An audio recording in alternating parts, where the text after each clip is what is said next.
नमस्कार दोस्तों, स्वागत है आपका एक बार फिर से भारत समाचार के हमारे इस खास कार्यक्रम में जो आधारित है कानाफूसी, गपशप और चर्चाओं पर। तो कई सारी रोचक खबरें हैं, तो चलिए शुरू करते हैं पावर सेंटर।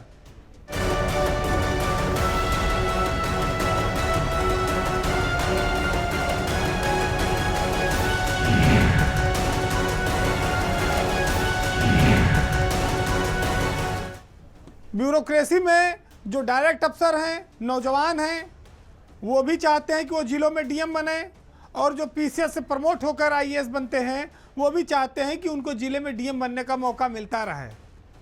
लेकिन जब बड़े जिलों की डीएम की तुलना में छोटे जिलों पर आप नज़र डालते हैं तो दोनों के विकास की गति में काफ़ी अंतर नज़र आता है। आप ये कह सकते हैं कि महानगरों में जो विकास की गति है वो छोटे जिलों की तुलना में काफ़ी धीमी है। यानी कि जो नाम बड़े बड़े हैं उनके दर्शन बहुत छोटे हैं, उनके कार्य ऐसे हो गए हैं कि वो उत्तर प्रदेश के 75 जिलों में 70 के नीचे प्ले कर रहे हैं। तो जो बड़े जिले हैं उनकी चाल कछुआ चाल वाली हो गई है, सुस्त पड़ गई है, और जो छोटे जिले हैं वहाँ के अफसरों ने खरगोश की तरह सरपट अपने ज़िले को दौड़ाया है। सरकार द्वारा जो जनवरी माह में अभी विकास और राजस्व कार्यों को लेकर एक ताज़ा रैंकिंग जो जारी की गई है उसमें इस बात का खुलासा हुआ है कि प्रदेश की राजधानी लखनऊ यूपी के 65 जिलों में है, और इसके साथ साथ प्रयागराज जहां पर सबसे बड़ा कुंभ का आयोजन हो रहा है वो भी 65 है, वो 75वें नंबर पर है।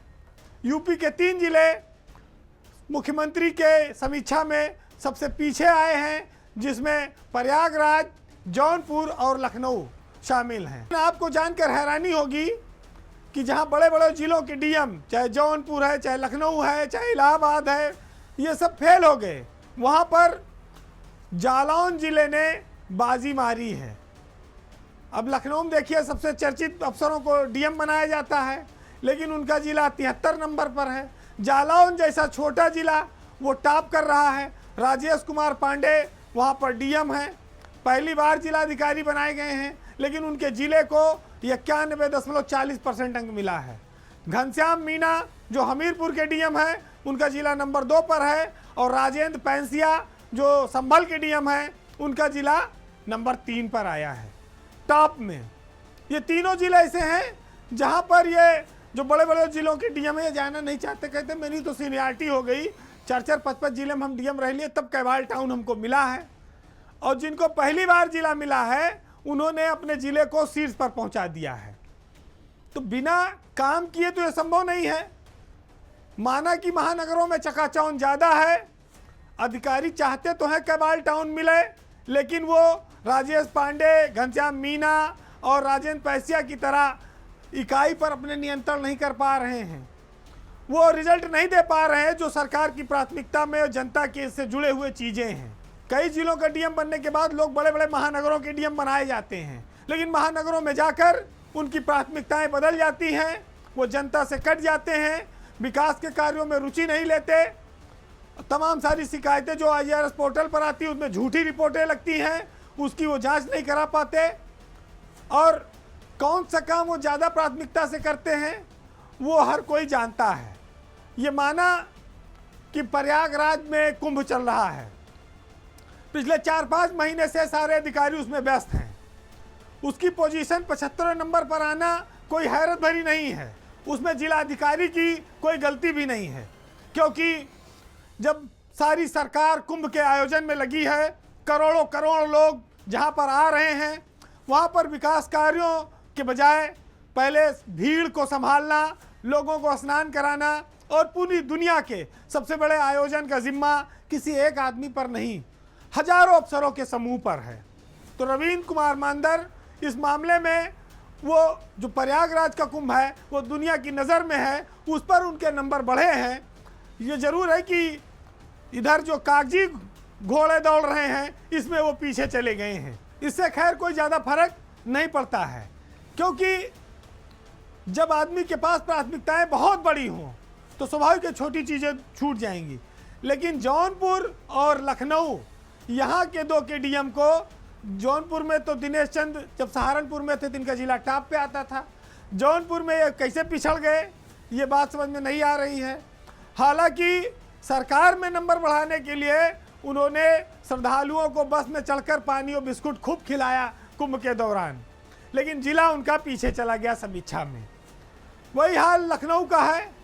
विशाख जी अलीगढ़ से लाए गए थे, कानपुर और कई बड़ी जगहों डीएम रहे हैं, और लेकिन अभी उनका जिला 73वें नंबर पर चला गया है। तो ये सोचने वाली बात है कि जो बहुत तेज तर्रार माने जाते हैं, जिनकी कार्यशैली बड़ी अच्छी है, लोकप्रियता है, उनके जिले फिसड्डी कैसे हो रहे हैं। साफ है कि मेहनत नहीं हो रही है। जो डीएम अपने कार्यालय से लेकर फील्ड तक सक्रिय हैं, छोटे जिले हैं, सारी चीज़ों पर खुद निगरानी करते हैं, उनका काम बोल रहा है और उनका काम सरकार के सामने भी दिख रहा है। दूसरी ओर दिखावा करने वाले, ढोल पीटने वाले, चमक दमक में रहने वाले अफसरों का हाल भी आप देख सकते हैं। तो रैंकिंग बहुत मायने रखती है, क्योंकि इससे अफसर की जो छवि है वो भी सरकार में बनती और बिगड़ती है। अब बात थोड़ी ब्यूरोक्रेसी की। कहते हैं कि कोई ज़मीन से उठ के आसमान में पहुंच जाता है और कोई आसमान से अचानक धड़ाम से नीचे आ जाता है। कब किस अफसर का सितारा चमक जाए और कब किसका कैरियर अचानक से ढलान पर आ जाए, कुछ कहा नहीं जा सकता। आज हम बात एक ऐसे ही अफसर की करेंगे जिनका सितारा योगी की पहली सरकार से लेकर अब तक लगातार चमक रहा था, लेकिन अचानक से आलोक कुमार तृतीय अब महत्वहीन पद की ओर चल पड़े हैं।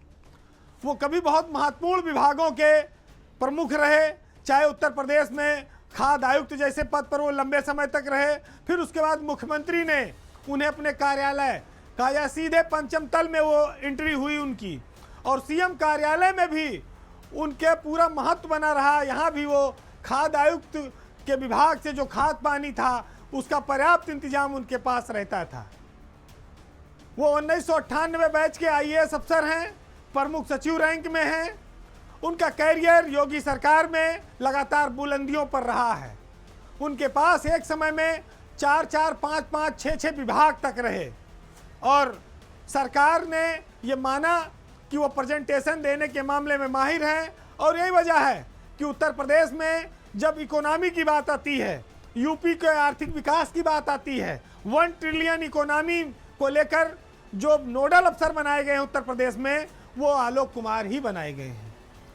योजना भवन में बैठने वाले आलोक कुमार पीडब्ल्यूडी के भवन निर्माण जैसे 30,000 करोड़ वाले विभाग के भी मालिक रहे एक समय में। योजना से ही उन टेंडरों को फाइनल किया जाता था जो भवन निर्माण से जुड़े होते थे। उनके पास बड़ी सारे पावर थे। खाद्य रसद जैसे विभाग के भी वो प्रमुख सचिव रहे, साइंस टेक्नोलॉजी भी रहा उनके पास, योजना प्लानिंग रही, कार्यक्रम क्रियान्वयन रहा। लेकिन अचानक से 6-7 साल बाद अब उनकी तैनाती में परिवर्तन आ गया है। जो व्यक्ति तरक्की की सीढ़ियां तेजी से चल रहा था, जिसका रुतबा लगातार बढ़ रहा था, उसका प्रभार अब अचानक से कम हो गया है।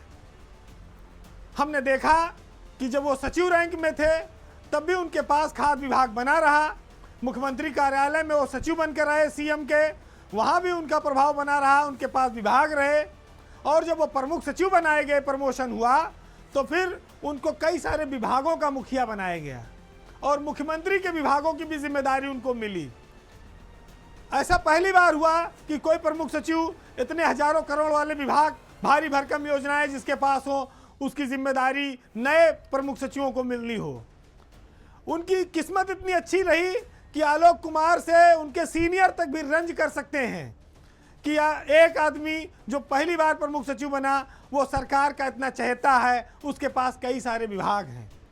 लेकिन अब उनका सितारा कुछ कमज़ोर पड़ गया है। उनके सुनहरे दिन अब ख़त्म होते नज़र आ रहे हैं। आप ये कह सकते हैं कि योगी सरकार का जो दूसरा कार्यकाल है उसका आधा वक्त बीत चुका है, लेकिन इस आधे वक्त के बीतने के बाद आलोक कुमार एक बड़े फेरबदल का शिकार हो गए हैं। एक उलटफेर हुआ था पिछले कुछ दिनों पहले करीब, जिसमें 47 आईएएस अफसरों को बदलाव किया गया था, उसमें आलोक कुमार का भी सितारा डूब गया। अब उनके पास सिर्फ योजना भवन में बैठकर योजना बनाने का काम रह गया है। जिसके पास 5-5, 6-6 विभाग होते थे, वो आदमी अचानक से खाली हो गया। आखिर में सबसे उनके खाद और रसद, जो उनका सबसे प्रिय विभाग रहा, वो हट गया। अब उनके पास यूपी में निवेश लाओ, अर्थव्यवस्था बढ़ाओ, 1 ट्रिलियन इकोनॉमी डॉलर बनाने के लिए कौन कौन सा मीटिंग करानी, प्रेजेंटेशन कराना है, यही काम है। हालांकि इस काम में कोई रस तो है नहीं, लेकिन अब जब तक घिसने को लिखा है घिसना पड़ेगा। वैसे भी सरकार ने एक लक्ष्य दिया है कि हम 2029 तक यूपी को 1 ट्रिलियन डॉलर इकोनॉमी बनाएंगे, और अभी चल रहा है 2025, यानी कि 29 में 4 साल बचा है। उनको इस बात की आशंका सता रही है कि 4 साल तो बहुत लंबा होता है, अगर ऐसे ही रखा सरकार ने तब तो दिन भी काटना कठिन हो जाएगा। तो आप ये कह सकते हैं कि जब सरकार में महत्वपूर्ण पदों पर रहकर मलाई काटी है, तो अब कुछ दिन खाली रहकर सूखा भी झेलने पड़ सकता है, उसकी भी आदत डालिए। अब एक खबर ऐसी जो बाहुबलियों से जुड़ी है। कहा जाता है कि जितने बड़े दबंग उतने बड़े पुजारी। हमारे प्रदेश में कई ऐसे नाम हैं जिनको बाहुबली, माफिया, दबंग और बहुत बड़े बड़े नामों से सुशोभित किया जाता है। उनके हिस्से में पाप की बहुत सारी घटनाएं भी हैं। उनका रुतबा ऐसा रहा है, खूंखार भी कहे गए। और आज भी ऐसा नहीं है कि उनकी दबंगई में कोई कमी है, गाहे बगाहे इसको लेकर वो चर्चित भी रहते हैं। लेकिन यह जब कुंभ आया, इस कुंभ ने बाहुबलियों को भी अपनी ओर बहुत आकर्षित किया। भले चाहे लोग 24-24 घंटा, 36-36 घंटा रोड पे फंसे रहे, दाना पानी के मोहताज रहे, लेकिन हमारे यहाँ बाहुबलियों ने बड़ी बड़ी गाड़ियों से, लग्जरी से अंदर तक संगम में गए, स्नान किया, वीवीआईपी सिक्योरिटी में रहे, हेलीकॉप्टर में उड़े और ईश्वर पर जल चढ़ाया, बड़े बड़े संत महात्माओं का सानिध्य प्राप्त किया। तो यूपी में जो दबंग नेताओं का, बाहुबलियों का एक साम्राज्य है, वो इन दिनों कुंभ में प्रयागराज की ओर रुख किए हुए है। उसकी आस्था का नया केंद्र प्रयागराज बना हुआ है। दूसरे शब्दों में हम ये कह सकते हैं कि यूपी में माफिया और आपराधिक छवि के बाहुबली भी पाप धोने के मामले में किसी से पीछे नहीं है। इस बड़े अवसर को भी उन्होंने 144 साल बाद लगा कि आया है, तो गंगा और यमुना और सरस्वती के इस संगम पर हम भी कुछ पाप धुल लें, कुछ पुण्य कमा लें। हालांकि जो लोग दबंग और माफिया के नाम से चर्चित हैं, वो ज़्यादातर सफ़ेद पोश हो चुके हैं। उनकी डुबकी भी अब कमाल की रहती है, चाहे धनंजय सिंह हो, चाहे अभय सिंह हो, चाहे विनीत सिंह हो। आपने देखा होगा कि इनके गाड़ियों का काफिला, वीवीआईपी मूवमेंट संगम में, जहां पर हजारों करोड़ों लोग डेली आ रहे हैं, स्नान कर रहे हैं, किलोमीटरों चल रहे हैं, वहां इनके लिए दिव्य व्यवस्था रही और इन्होंने स्नान करके काफ़ी पुण्य कमाया है।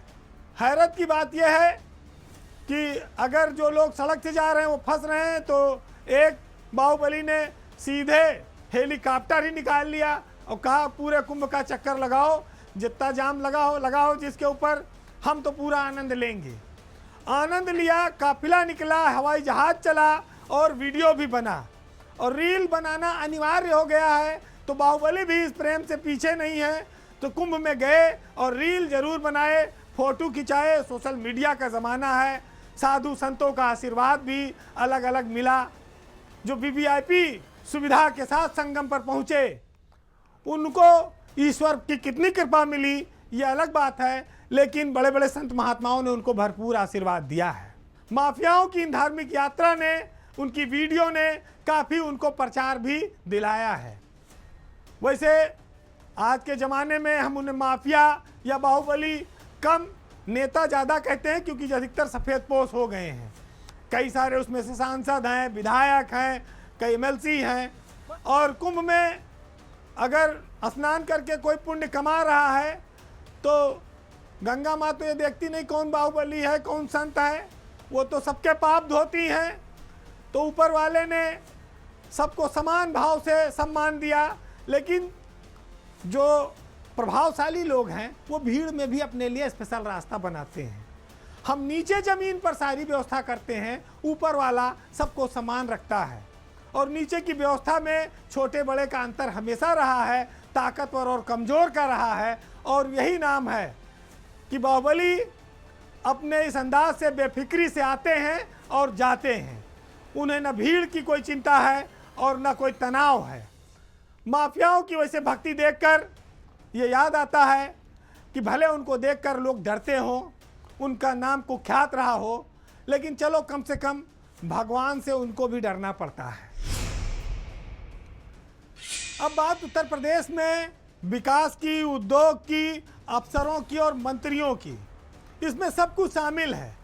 जो लोग उत्तर प्रदेश में बड़े बड़े उद्योगपतियों को बुलाते हैं, बड़ा बड़ा हजारों करोड़ का निवेश लाने की बात करते हैं, फैक्ट्रियां लगाने की बात करते हैं, रोजगार देने की बात करते हैं, उनके तमाम अथक प्रयास भी हो रहे हों, लेकिन सरकारी अड़ंगेबाजी, लाल फीताशाही, मंत्रियों और अफसरों के बीच चल रही टसन, ये सब तमाम सारे संकल्पों पर भारी पड़ रही है। आज हम आपको एक ऐसे मामले से रूबरू कराएंगे जिसमें सरकार के मंत्री और अफसरों के बीच चल रही तनातनी का असर सीधे उद्योगों पर पड़ रहा है, बिल्डरों पर पड़ रहा है, जिनके फैसले नहीं हो पा रहे हैं। जितनी अथॉरिटियां हैं, इंडस्ट्रियल औद्योगिक विकास प्राधिकरण हैं, चाहे उसमें आप नोएडा, ग्रेटर नोएडा, यमुना, यूपी सीडा, गीडा, जितनी हैं, इन सब में उद्योगपतियों के जो समस्याओं के समाधान का सिस्टम है वो इन दिनों ठप पड़ गया है। यानी कि उनके समस्याओं की सुनवाई नहीं हो रही है। अगर अथॉरिटियों में आपके किसी मामले की सुनवाई नहीं होती और आप शासन में उसकी अपील लेकर आते हैं तो शासन में इन दिनों अपील सुनने का प्रावधान समाप्त कर दिया गया है। क्यों? क्योंकि पिछले दिनों जब अनिल सागर उत्तर प्रदेश में प्रमुख सचिव औद्योगिक विकास थे तो उनको हटाए गए थे एक मामले में। उनकी जगह पर अभिषेक प्रकाश को, राम्या आर को और एक विशेष सचिव को नामित किया गया कि ये प्राधिकरणों की समस्याओं को यहाँ पर सुनेंगे। लेकिन शासन के उस कार्यालय ज्ञापन की जो चीफ सेक्रेटरी द्वारा जारी थी, मंत्री ने उस फाइल पर अप्रूवल नहीं दिया। औद्योगिक विकास मंत्री हैं नंद गोपाल गुप्ता नंदी, जिसके चलते शासन में अब ये तीनों अधिकारी उन मामलों की किसी की भी सुनवाई नहीं कर पा रहे हैं। दूसरी सबसे बड़ी बात यह है कि औद्योगिक विकास प्राधिकरणों में जिन समस्याओं का हल नहीं हो पाता है, जिनके लिए शासन में धारा 41(3) के तहत सुनवाई का प्राविधान है, उस प्राविधान को मंत्री ने समाप्त कर रखा है। कैसे? मंत्री यानी कि सरकार किसी अफसर को धारा 41(3) के अंतर्गत प्राधिकरणों के मामलों की सुनवाई का अधिकार प्रदान करता है, जिसमें हमेशा प्रमुख सचिव या आईआईडीसी के पास ये अधिकार दिए जाते हैं। लेकिन अनिल सागर जब हटे तो उसके बाद जब ये पत्रावली चलाई गई तो मंत्री नंद गोपाल गुप्ता नंदी ने ये कहते हुए फाइल वापस कर दी कि जब नया प्रमुख सचिव विभाग में तैनात होगा तब अधिकार दिए जाएंगे। उसके कुछ दिनों बाद आलोक कुमार उत्तर प्रदेश में औद्योगिक विकास के नए प्रमुख सचिव बना दिए गए। अनिल सागर की जगह पर आलोक कुमार को कुछ दिनों बाद नया प्रमुख सचिव बनाया गया। लेकिन मंत्री नंद गोपाल गुप्ता ने आज तक वो अधिकार ना तो आलोक कुमार को दिया और ना ही चीफ सेक्रेटरी या आईआईडीसी मनोज कुमार सिंह को दिया। तो बहुत साफ है कि कहीं कोई शासन में सुनवाई ही नहीं होगी।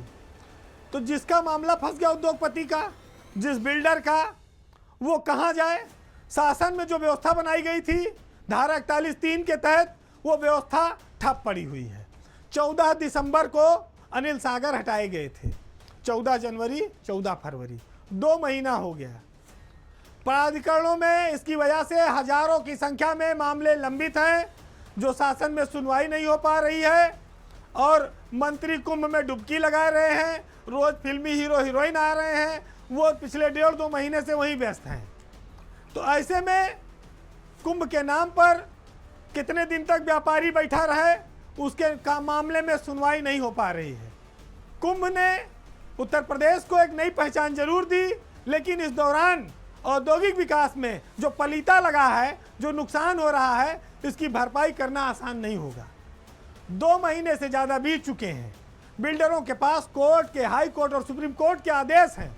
उद्योगपति भी आते हैं लेकिन उनके मामलों की सुनवाई नहीं हो पा रही। कई कई हजारों करोड़ के प्रोजेक्ट लंबित हैं नोएडा, ग्रेटर नोएडा, यमुना अथॉरिटी में। यूपी को हम देश के औद्योगिक राज्यों की श्रेणी में लाने का दावा करते हैं। 1 ट्रिलियन इकोनॉमी की दौड़ में हम शामिल हैं। उद्योगपतियों के साथ हम आए दिन डावोस से लेकर लखनऊ तक में मीटिंग करते हैं, लेकिन उनकी समस्याओं का समाधान का नौबत जब आती है तो वहाँ कानून से सबके हाथ बांध दिए गए हैं, अधिकार ही समाप्त कर दिए गए हैं। धारा 41(3) के तहत मंत्री ने किसी भी अधिकारी को सुनवाई का अधिकार नहीं दिया, जिसके चलते औद्योगिक विकास में कामकाज ठप पड़ा है। तो जो हालात है वो ऐसा क्यों है, इस पर सरकार को ध्यान देना चाहिए। फिलहाल आज के पावर सेंटर में इतना ही।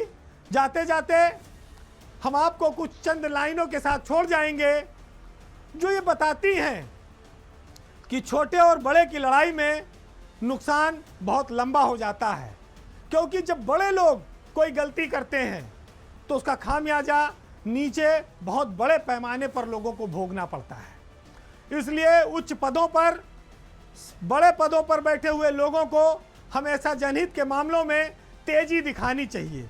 इसी की उनको जिम्मेदारी भी दी गई है, लेकिन ये बात उनके समझ में आवे तब ना। फिलहाल सुनिएगा कि क्या तमन्ना है कि रोशन तो सब हो मगर कोई मेरे चिरागों से बढ़कर ना हो, और रोशनी है तो किस काम की रोशनी जब आंखों के पास कोई मंजर ना हो, और बढ़ते पेड़ों पर वो आरी चला देता है, उसकी जिद है कि कोई उसके बराबर ना हो। नमस्कार।